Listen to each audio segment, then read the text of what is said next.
I think it's going around. Where's the book? Does anybody know? Okay. Tessa wants the book. Good morning, everyone. Good morning to everyone at a distance. Welcome to our Sunday meditation. I'm Sharon.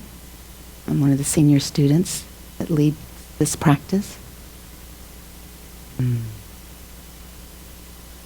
So before we get started, a few words about meditation in terms of what to expect for beginners, particularly. But all of us, I think, probably need this reminder.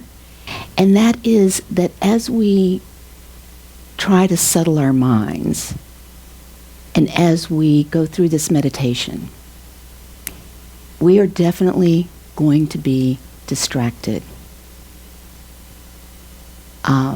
I've been meditating for 23 years, and I sometimes will go through half of this session distracted. So that's not to scare anyone, but it's just to say that it's really quite an undertaking, both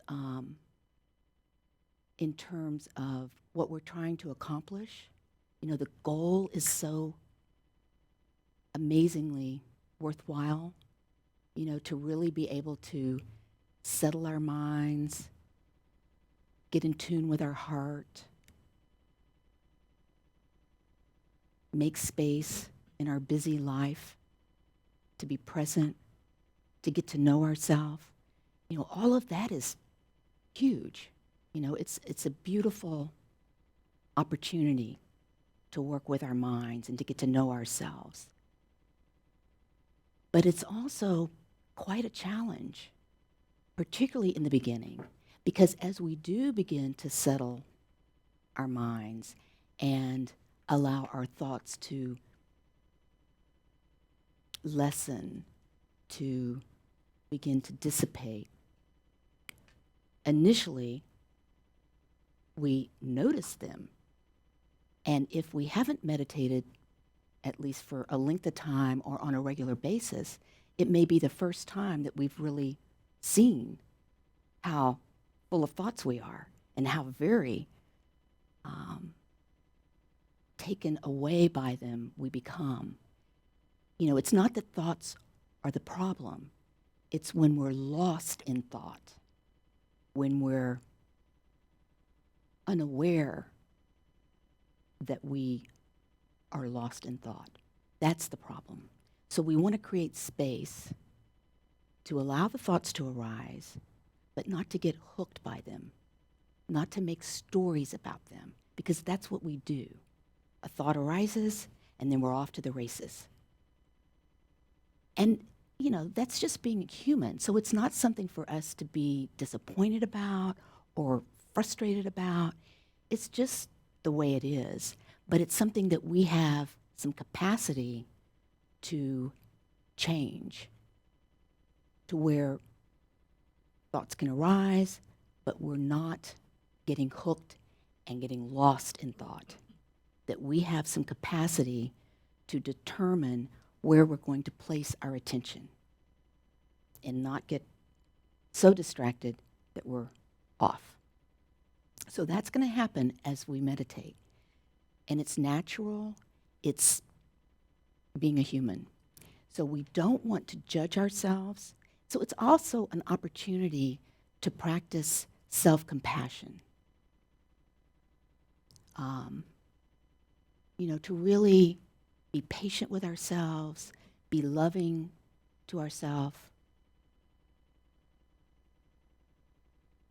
not judge, not critique, just notice. I'm lost in thought. So come back. What we're going to work with this morning is placing our attention on the breath. So we'll just come back to the breath again and again. And it's that again and again that also provides an opportunity to work with resilience. which is also quite wonderful. So, really, this poses the opportunity to exercise self compassion, to practice resilience, to get to know ourselves, to work with attention. So, it's a fantastic opportunity, but it's also challenging. And so, it's just good to be aware of that so that you don't become discouraged or overly judgmental toward yourself. We're all carried away by our thoughts and our emotions. Thoughts lead to emotions. So sometimes it's the emotions that we notice, that we're frustrated or angry or unhappy. Even while we're meditating, we can feel these things. You can feel that what I'm saying doesn't make any sense. You can feel like, oh, this sounds pretty good. But then you start trying to do it and you're like, how do I do this? So how we do it is to bring to it a sense of humor, a sense of love, a sense of appreciation for the opportunity, a sense of appreciation that we're all doing this together, because there's something really sweet and wonderful about that. You know, that each one of us made space for this today, and here we are, working with our minds, working with our thoughts, working with our emotions in a sweet and loving way. And we're just going to come back and come back. But when we notice that we're lost in thought, we bring our attention back to the breath, gently, without judgment, with a sense of humor. There I go again. Isn't it interesting to be a human being? Isn't it amazing how often this happens? Again and again. And so again, that gives us an opportunity to develop resilience. And resilience will serve us well in all the challenges that we face. Resilience, resilience. So that's what I would like to say to start off. So what we're going to do this morning is a practice that was given to us by one of our guiding teachers, Azam Rinpoche, who's in Tibet. And it's very powerful because it is full of his blessings, and it has been brought to us from Anne and Harvey, and now through those of us that lead this and all of us that practice it together. So it's a potent practice, but it's also very simple. It's something you can do anytime. So the combination, we're going to sit silently and do what I was describing earlier. You know, you want your feet flat on the floor. You don't want to be leaning back in the chair. But if you're comfortable having them slightly open, you can gaze down the bridge of your nose. So your gaze is soft. You're not staring. You're not even looking. You're just gazing with soft eyes.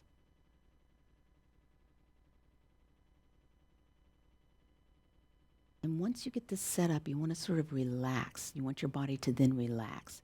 But while you're in this posture, but relaxed. So be sure to relax the legs, your shoulders, your jaw. Even think of relaxing your eyes back into their sockets. Let everything be soft and relaxed. And the tip of your tongue can be at that place where your teeth meet the roof of your mouth. And have your mouth slightly open if that's comfortable. Meant to sort of let karmic winds flow freely. That's not a particularly important point, but if it's comfortable, you might try that.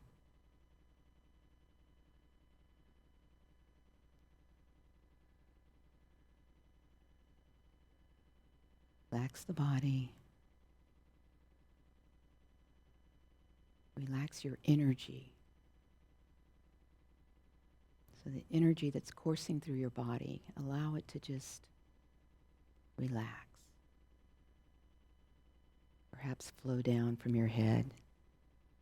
You feel a lot of buzzing in your head, you can let that energy flow downward.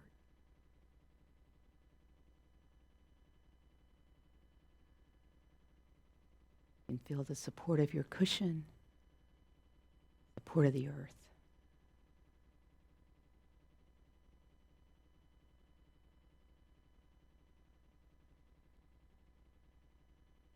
Body relaxed, energy relaxed. And now relax your mind. Allow it to be natural. It means thoughts will arise, but they will also dissolve if we allow them to.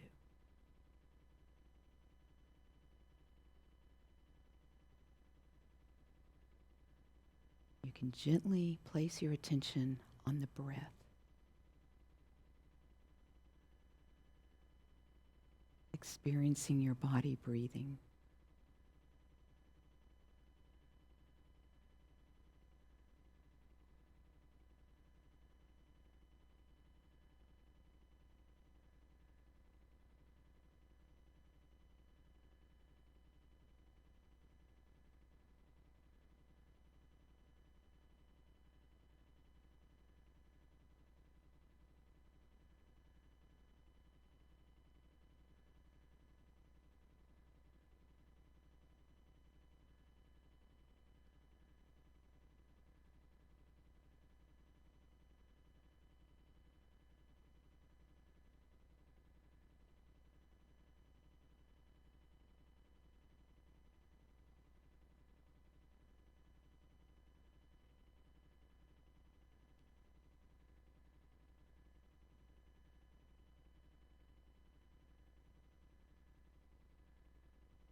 And now as we sound the syllable hum, we allow ourselves to merge with the sound.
Rest your attention once again on the breath.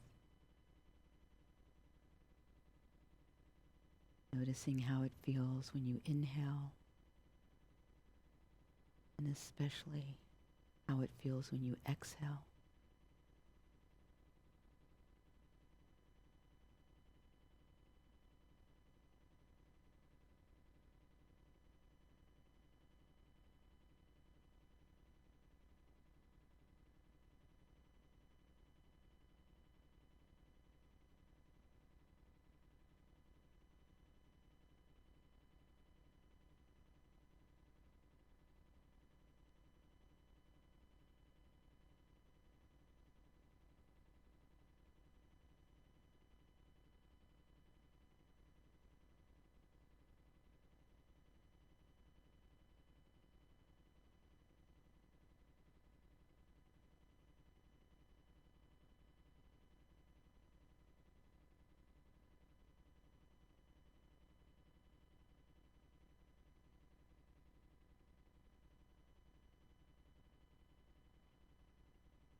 A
few more words about meditation and what we're doing this morning. You know, meditation has been such a wonderful tool in my life and in many, many of our lives. I think most people who meditate. But it seems especially now, with all the electronic devices and connectivity, digital connectivity, and so much pressure on our attention, it feels even more important and helpful and relevant. So again, if you need encouragement or inspiration to practice or to keep practicing, I offer that as an observation that I have every time I see people at my dinner table on their phones or, clients sending emails on Sunday night. We need it even more than ever. Just an opportunity to disconnect digitally and reconnect to ourselves and each other. And also, particularly because I sort of pointed out some of the bigger challenges of meditation at the beginning, I want to just say that for me, and I think for most people, a meditation practice, when you first start, or at least you first start on a regular basis and seriously, you kind of think or hope at least that there's going to be a major transformation, that you're going to experience a real difference pretty quickly. And the reality is that major transformation takes a long time, or can. Doesn't have to. I think for some people it doesn't. For me, and I think many people, it does. But the benefits along the way, and fairly immediately, in my experience, and again, I think in many people's experience, is that you do pretty quickly gain a tool, a capacity that you can put to good use, that just is put to good use in your life right away. So that's the good news. And I would even say, in ways that you couldn't have imagined, at least I couldn't. I was hoping that I would be calmer, I would be more peaceful, I would be less stressed, I would be nicer. And all those things I actually have become in some measure. Long way to go, but in some measure. But also just, what you don't really get until you experience it is the value, the joy of just being able to be in attention, to be able to be present, to have some capacity to be truly present with someone, to be truly present with yourself. It's, I think it's the greatest gift we can give ourselves. I think it's the greatest gift we can give each other as well. So I just want to say that because I know in the beginning I was talking about how challenging it is and how long it takes, and that I've been meditating for all these years and still get so distracted. And all that's true. But it's also true that it's amazing and a real gift. And it can show up in our lives in so many ways. Yesterday, I met my brother to spend the day with him. And for some reason, we chose to spend the day at the zoo. And we chose to meet at the zoo, which we're old enough to know better. He's older than I am. And so I got there. He took the bus, and then he took the metro train. And then all that was fine. It's not Metro's fault. But it did take him a long time to get there, longer than we had anticipated. So I got there long before he did. And I waited patiently at this entrance in my car because he needed to put his things in my car. Well, I didn't wait so patiently, actually. Originally I waited a little bit patiently, and then it wasn't so patient. And then he called me, and he was still on the bus, and then he was on the train, and I'm still sitting there. But the whole time I'm thinking, I've got nowhere I need to be. I'm getting ready to spend this lovely afternoon, as it turns out, later and later afternoon, with my brother. There's no reason to be stressed, to be impatient, to be worked up. So I kind of worked with myself. I could see it. I wouldn't have been able to see this in previous times. I would have been really, because I do not wait well. And I'm not a particularly patient person, even still, though I work and work at it. So, really, it's the thing that bugs me the most is waiting. But again, there was no problem. At first, I thought there would be, being in the car, I thought somebody would make me leave, but they didn't. So it's a blessing, actually. I had this great place to sit. But I'm worried about parking, and anyway. So then he calls me, I'm here, where are you? And I'm like, I'm sitting right here. I'm in my car. We were at different entrances. And I'm convinced that I'm at the right one. Anyway. So, and then again, I could feel myself. And I've done enough of this and enough Theravada-style meditation where you're getting in tune to how it feels in your body as your emotions are arising, and you get that heat in your head and tightness in your hand. So I'm relaxing that. And meanwhile, my brother is having to hoof it, from one end of the zoo to the other. So he shows up finally, like half an hour, 45 minutes later than after I arrived. But again, I'm in the air conditioning. I have my car running. And, it was like I had to keep working with myself. But I was able to. So then when he got in, he was apologetic because he's the one that chose that we meet at the zoo. He was the one that said I shouldn't park. And I'm like, you know what? No, it's not you. It's not anything you did. It's my mind. It's my response. It's my reaction. It's not anything other than my mind. So it gives me an opportunity to see it, to work with it, to see yet again I'm carried off by emotion needlessly. But I was able to see it. I was able to relax. I was able to not hold him responsible and point my finger at him unduly, make him feel bad. For what, None of it was a problem. The way my mind responded to it was the problem. And this kind of practice is what helps us be able to see that. And so then we were able to park the car. I actually got a great parking spot, which was a miracle at 3 o'clock and we had a lovely afternoon instead of me being sort of annoyed and irritated or him being, feeling shamed or needlessly disturbed. So there's many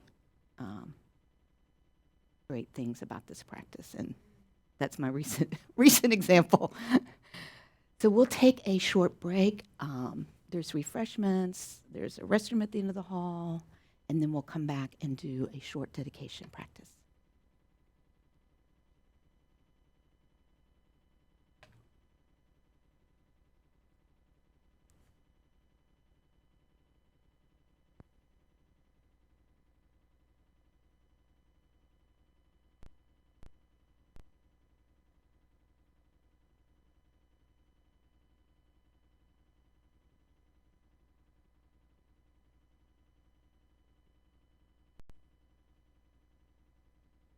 I ask precious 3 gems from deep in my pained heart. See me with compassion. I have no other hope. This dear human body, impermanence besets. Do you not fear your death, good and faithful student? The 5 skandhas gather and disperse who knows when. Heartily think on death, good and faithful student. Karma never deceives, so give up wrongful thoughts. Engage Dharma wholly.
I ask precious 3 gems from deep in my pained heart. See me with compassion. I have no other hope. This dear human body, impermanence besets. Do you not fear your death, good and faithful student? The 5 skandhas gather and disperse who knows when. Heartily think on death, good and faithful student. Karma never deceives, so give up wrongful thoughts. Engage Dharma wholly.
I ask precious 3 gems from deep in my pained heart.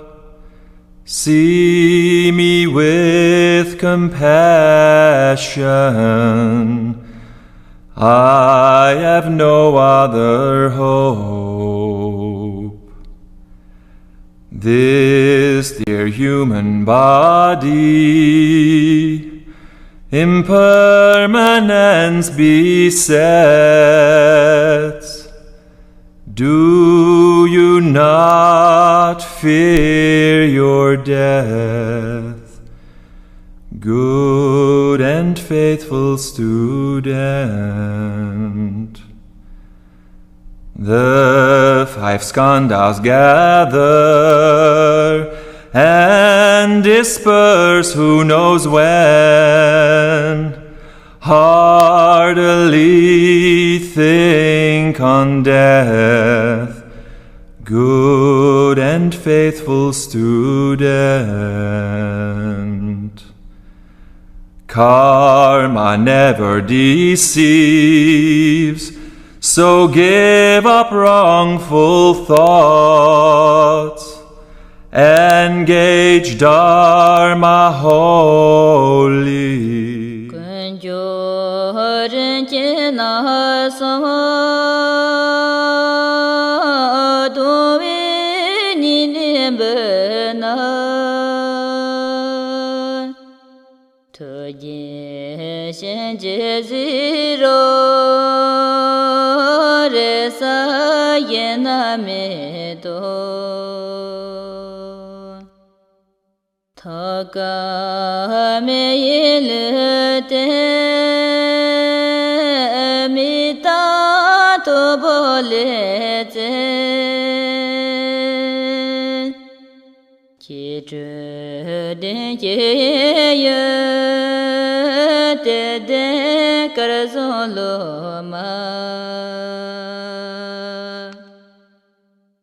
Andi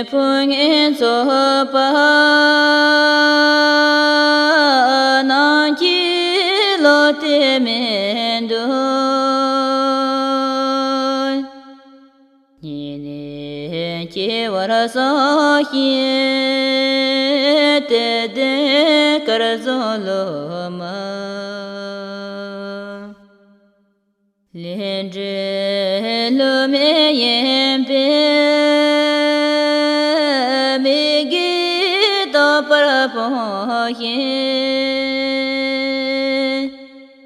la ye I ask precious three gems from deep in my pained heart.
Okay, welcome back. We will sit for just a minute, literally, since I've kind of gone long, and then we'll do our dedication, which will consist of sounding ah 3 times. The first time, we're going to allow our bodies to fill with white light. And then the second time we sound ah, we're going to share this light, which has the quality of blessing energy, healing energy with one another. So you're going to be sending and receiving this wonderful blessing energy. And then the third time that we sound the ah, we're all together going to send this out into the universe, blessing all beings. We'll sit quietly for just a minute and then we'll begin our ahs. Refresh your posture, relax your body, relax your energy, relax your mind. Rest naturally.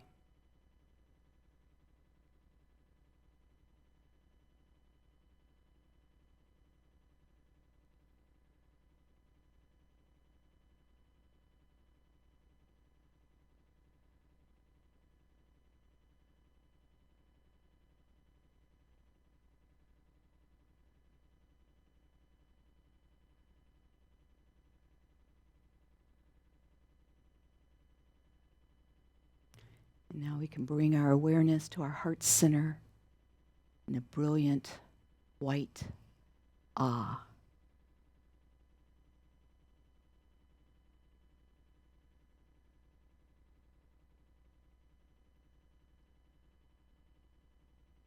Ah.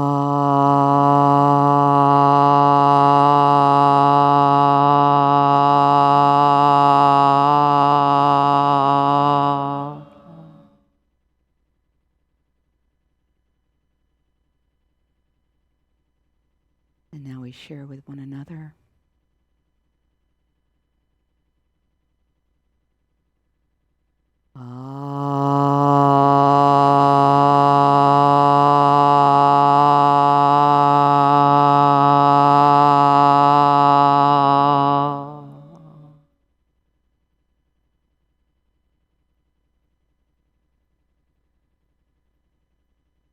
And now with all beings.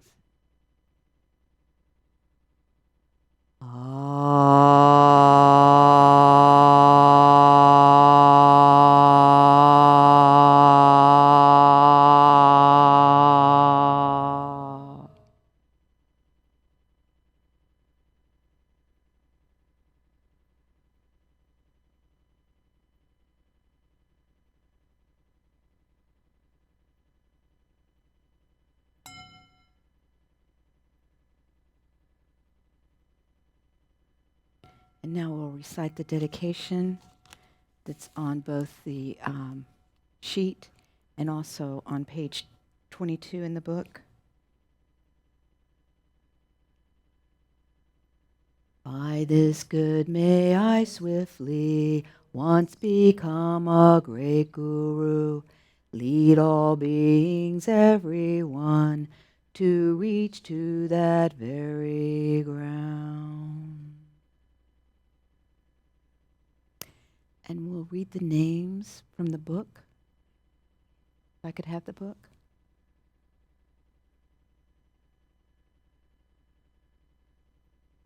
And these are people that we want to especially bring to mind to share the merit of our practice with.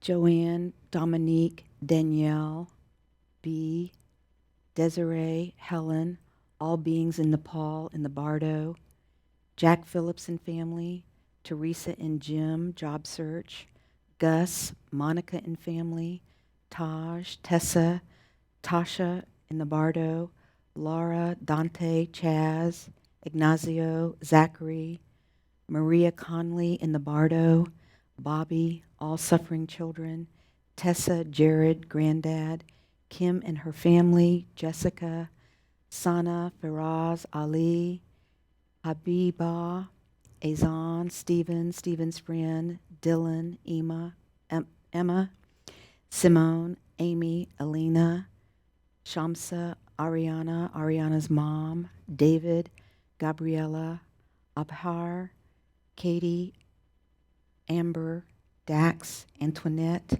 Lex, Joanna, Dean, Mark, Kelly, Manny, Aaron, Ron, Michelle, Joanne, Danielle, Dominique, Beverly, Desiree, Roman, Robbie, Casey, Peggy, Socks, the sick cat, Melinda, Baltimore, Maryland, Carlos, Vilma, Jose, Gabrielle, Veronica, Sergi, Marvin, and all sentient beings.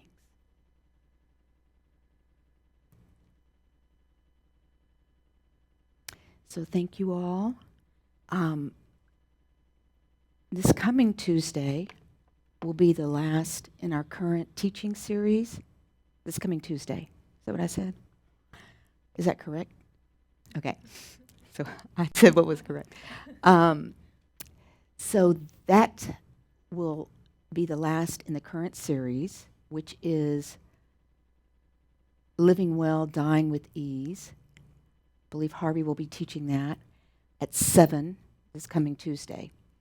And then on June 2nd, we start our new teaching series. And that will be on compassion. What is the title? Do you know the title, Gary? Centering and compassionate living. So one of the things that's going to happen in this series, so one of the focuses is going to be generating and manifesting compassion, and particularly when it feels like you may not have the energy to have compassion for everyone, or you may not be in a place where you feel that you can access that kind of compassion. So there's going to be some teaching and practices to help access that and help manifest that and help grow that, including Tonglen, which is a practice that some of us really hold dear, and Harvey definitely is one of those folks.